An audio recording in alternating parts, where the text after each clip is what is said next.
Hi guys, I'm Andy. Welcome back to Backpacking UK. Hiking, backpacking and wild camping your thing, please hit that subscribe button because that's what this channel's all about. Right, today I'll be reviewing the hottest tent on the market right now. This is the Durston X-Mid 1 solid tent. So it's absolutely perfect for UK conditions with this solid interior. You can have it solid or you can have it full mesh. This solid version costs $269. By the time you get it to the UK, including delivery, VAT and duty, you're looking at around about £330. But everyone loves this tent, and today we're going to see why, but it's still not my favourite trekking pole tent. So for a start, it's super compact. It's just 30 centimetres by 13 centimetres. So it's a tiny little package, but you'll see when I erect it in a minute, it's actually really quite spacious. On my scales, including the tent pegs and the bags, it's 949 grams. So it's a serious bit of ultralight backpacking gear, but I can see why so many people like it. However, there's one main thing that puts me off this tent.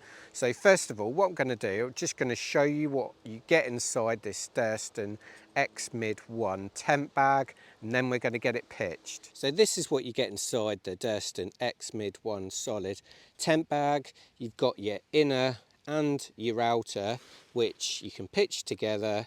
If it's raining, just means the inner's not going to get wet. Now you've got 6 tent pegs that it comes with, 4 sort of V pegs and 2 hook pegs. They're really lightweight, but also really quite small as well. There's not a lot to these. Probably best use these in summer only. But let's get this Durston X-Mid 1 tent pitched. So today, thought I'd pitch my Durston X-Mid 1 tent in my front garden. I've got my trekking poles set up to 115 centimetres, and to pitch the tent, quite simply, all I'm going to do first is just peg out all 4 corners of the tent. It's really easy to pitch this trekking pole tent. Some people make a right dog's dinner of these, but once you've pitched them a few times, they're just so easy, they absolutely fly up. So first of all, just peg out all 4 corners. So the only thing you've really got to remember when you're pegging out the corners is try and make it as square as possible. You know, 90 degrees all the way round, then you can't go wrong. So I'm just going to put the first trekking pole in. Now, I do this by going through the little hoods. So just drop your trekking pole down and then lift the fly up. You can feel where it's got to be. Just put the trekking pole in and then that's done. Now, as soon as the trekking pole's in, all I'm going to do is just peg out the door and then exactly the same on the other side.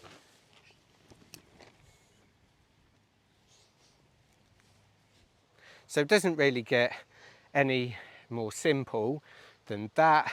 All I've got to do now is just go around the corners and the doors and just pull in those guy ropes, make it really nice and taut.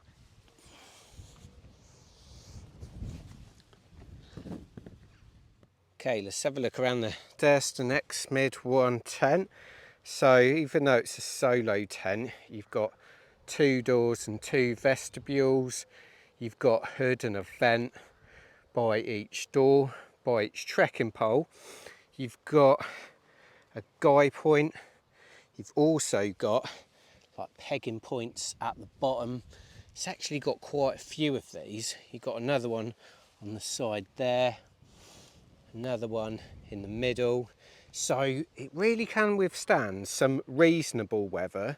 I certainly wouldn't want to take this out in gale force winds, don't get me wrong, but if it gets a bit breezy, this tent can really handle it.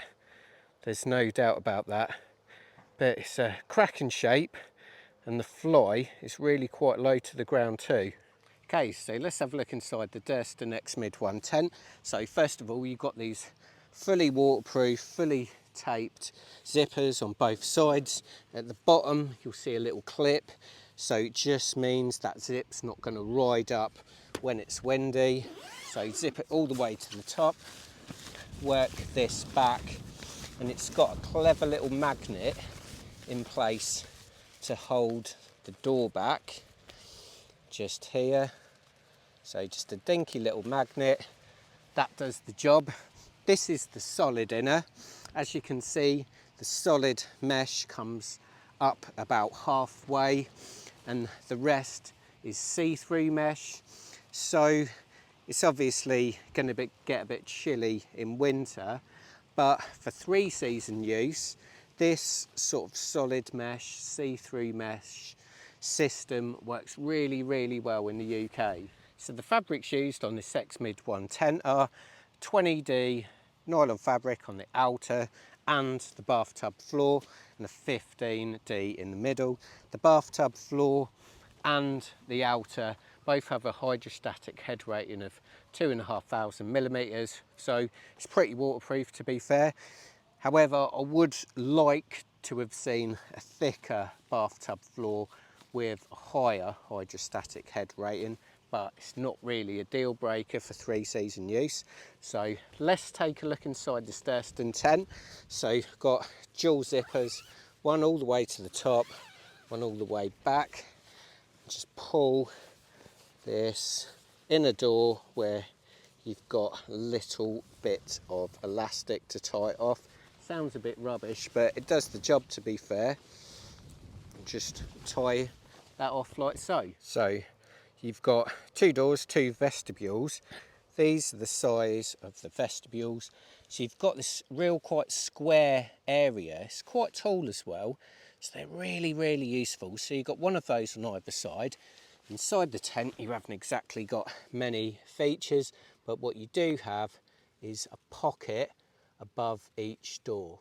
So inside this Durston X-Mid 110, you've got a 109 centimetre height, you've got 230 centimetre length, and you've got an 81 centimetre width.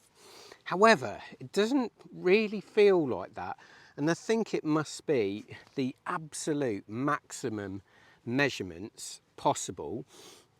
I also think, even though it's got a really high internal height, because it's quite steep, the fabric tends to rest on your head, even if you're not that tall like me. I'm only 5'8", 172 centimetres, and I find the fabric does rub on my head. Even if I'm right by the trekking pole, there's always fabric rubbing on my head, which I find quite annoying. So it actually feels like a much, much smaller tent than the dimensions would suggest. And that's really one of my sort of faults of this tent, and that's really why I struggle to see why it has such the hype that this tent does. People think this is the best thing in the world, and I don't. Now, positives for this tent, let's be positive first. So it's ultra compact, it's ultra light, and it's good at withstanding a wide variety of weather conditions. I would call this like a 3+ season backpacking tent. $269, £330 in the UK. That's pretty good value for money for a tent like this, I must say, because it is a proper backpacking trekking pole tent, this is.